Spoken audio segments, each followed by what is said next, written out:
Hi, Professor Bista. Thank you so much for agreeing to have this interview. Hello, thank you for having me.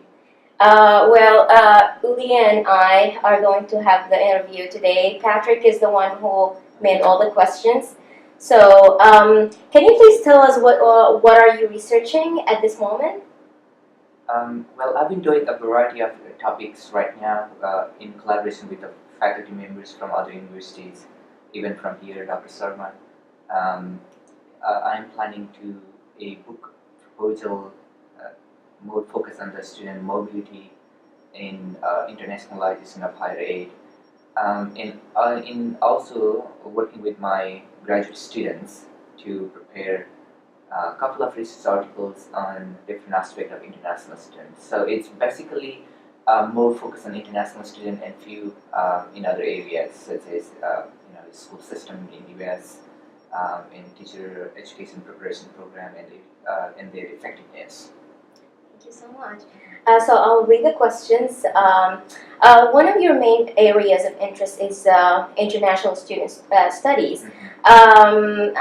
We noticed that you did undergrad in Nepal and did postgrad in the US.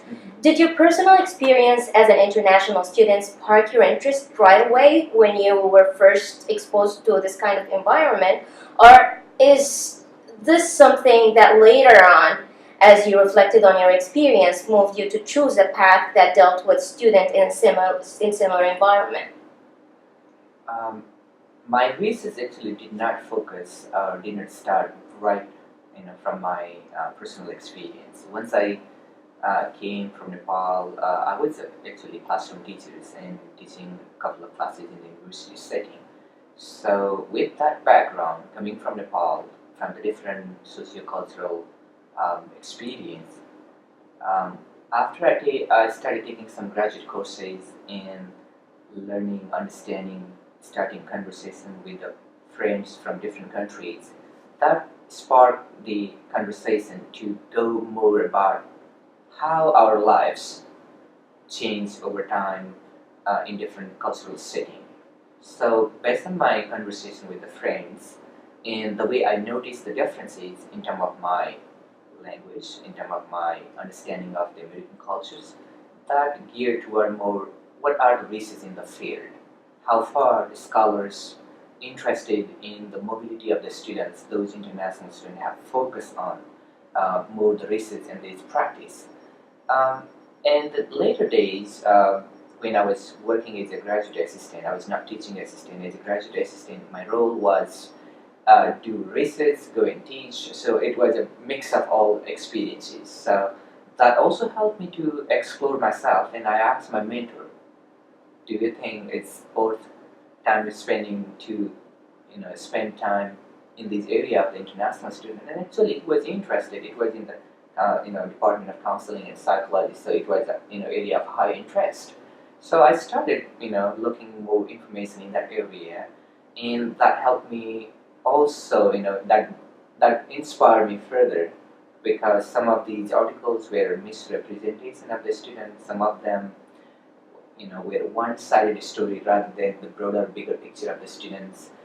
For example, many of the articles were focused on the linguistic aspect, how we speak, what are our accent, who am I and who am I not. So it was not a complete picture of a students.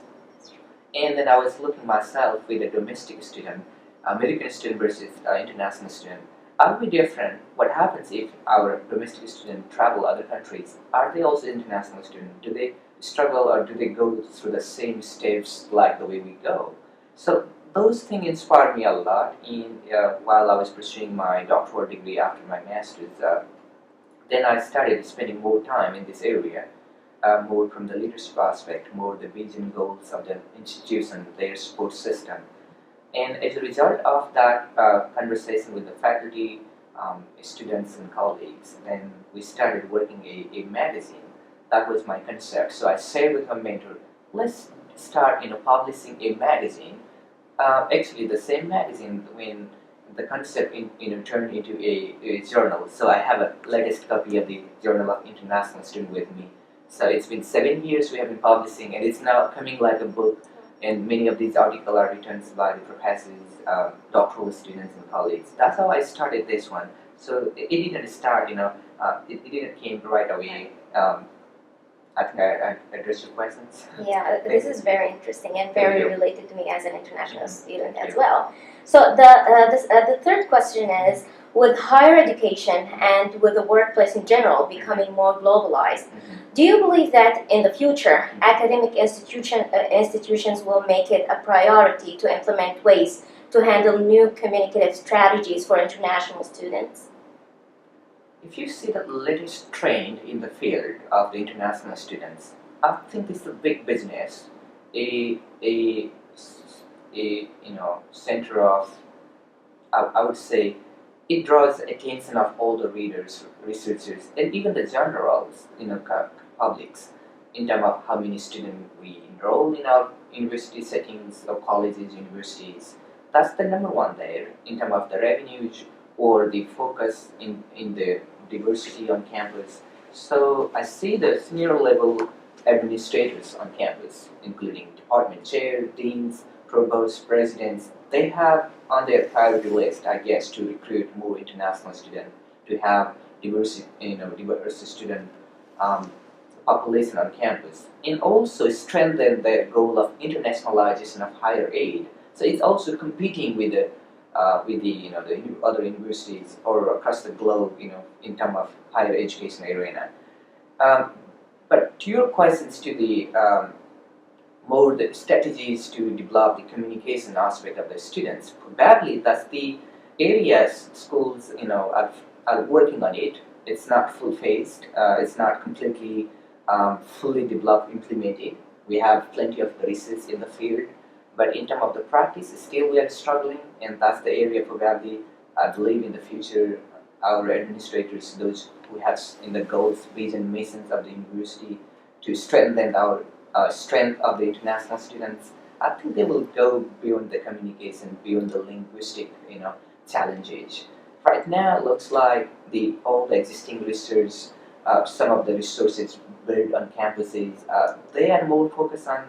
I think these students coming from different cultures. Maybe they do not have enough communication skills. Let's build those basic things. So they are focusing on one symptom, one particular tiny aspect of the student's area, rather than focusing on that. Well, these students definitely come from diverse background. They may have more. Let's focus on other socio-cultural, more aspect other than the language or just the communication. So I guess that's the area still, the schools or our departments, the sports system need to work on. Look at the student as a whole, as a big picture, holistic aspect. For example, other than having an accent coming from another country, there are other possibilities, other big areas, potential areas to explore and utilize them in terms of communications, or it's there as a TA or GA, or in a future preparing the future faculty colleagues. Thank you.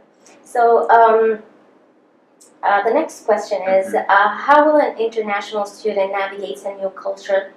Depends highly on the subculture they're exposed to. For instance, the subculture and context of communication and international student is introduced to can be very different from the professional culture that the subculture belongs to. So, how can academic institutions implement programs that can help international students succeed both professionally and personally? I think that's the central questions of the every professors or the service units are looking for. It's a good question. I know students definitely come from different background, different subcultural groups. So it takes for a while for them, just to come out from their comfort zone.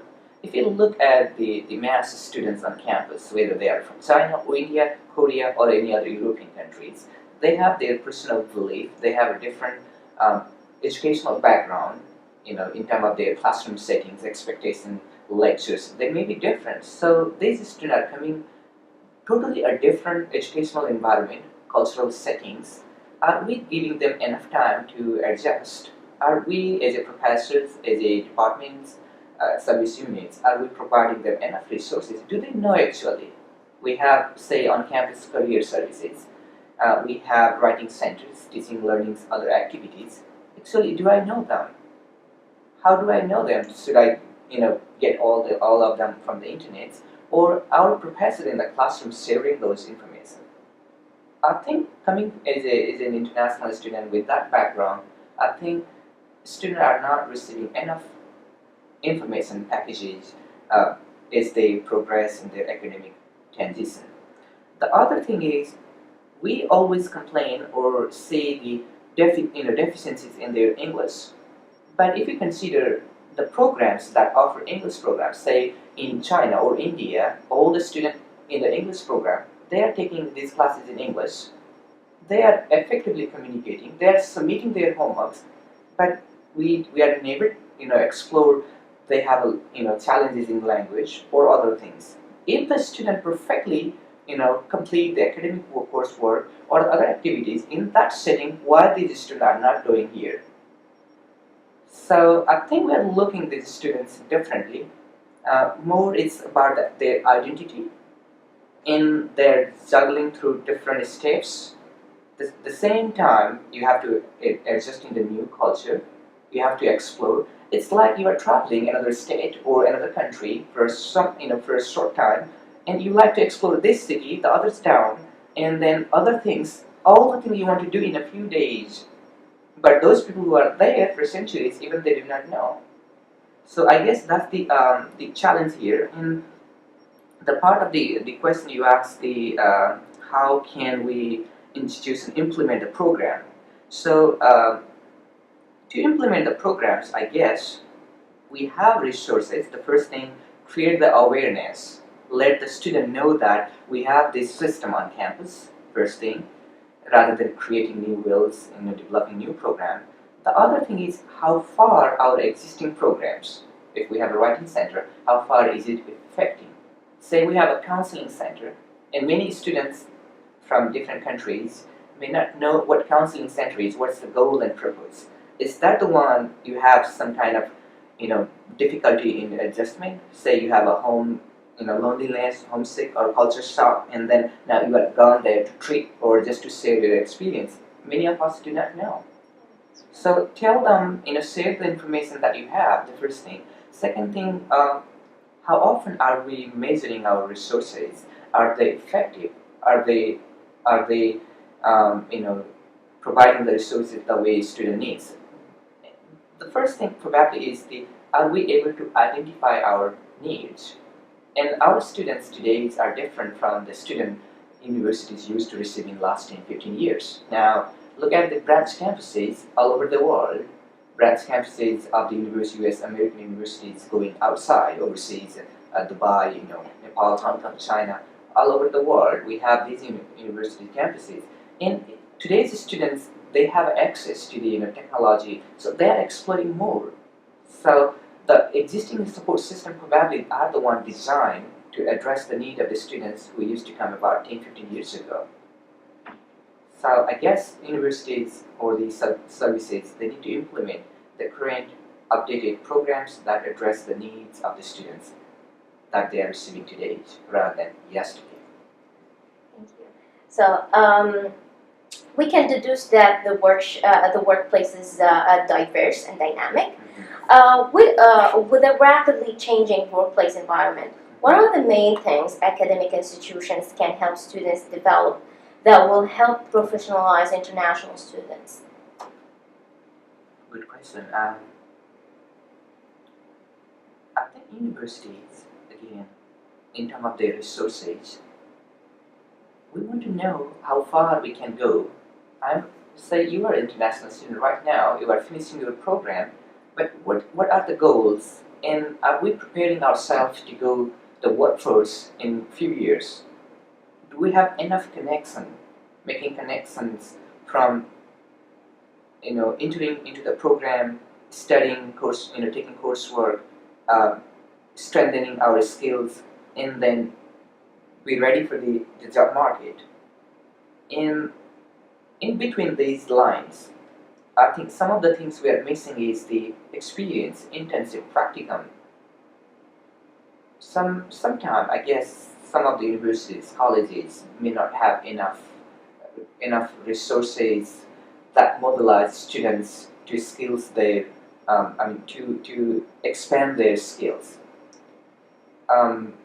Let's take example.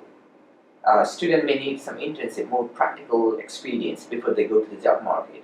So along with their courses, along with their experiences interacting with the other domestic students or the friends from other countries, are we able to provide them some sort of experience, field experience? If I'm an MBA student, other than receiving a degree from the university, do I have some some experience as part of my job? So that's also a fundamental element of the professional development for students. Whether you go back to country or stay here, I think we need to provide them some sort of skills embedded either within the program, or that could be the community services, service learning centers, partner with the universities, and then have some sort of experience. So we have more academic knowledge rather than more field-based practical experience. I know international students are smart in terms of bringing their cultural diversity, more multilingual, or bilingual experience, and also exposed, since you are in different cultures, you are likely to know things around there and prepare yourself. But still, you need more because they may look beyond something beyond the linguistic capacity. If the students are capable of in terms of their technology, in terms of their practical skills, I think language is not the big issue.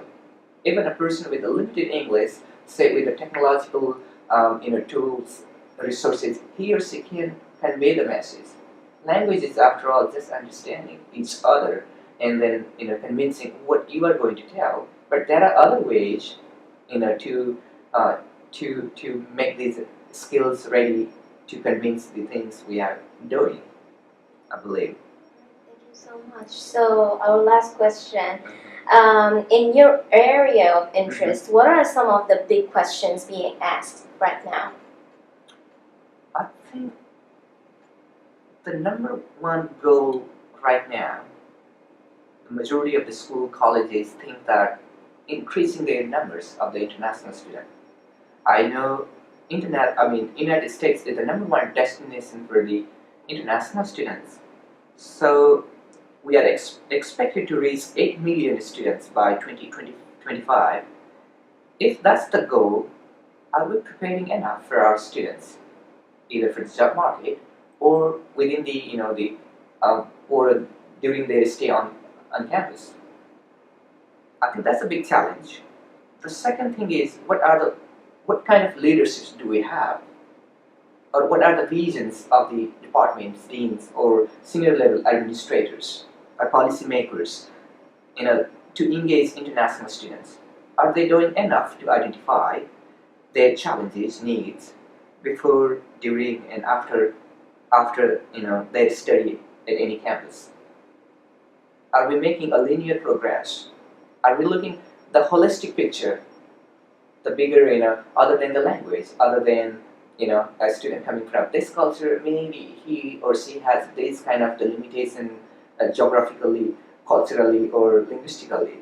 Are we going beyond that? I think these are the big questions. And you can see international students in newspaper, in the research, in every area of today's interaction discourse, we see international students coming into the play.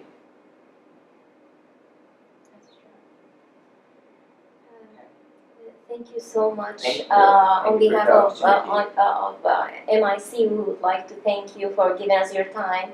It was such an interesting topic, and we're looking forward to your lecture. Thank you so much. Thank you. I appreciate it for your time. Thank you for having me.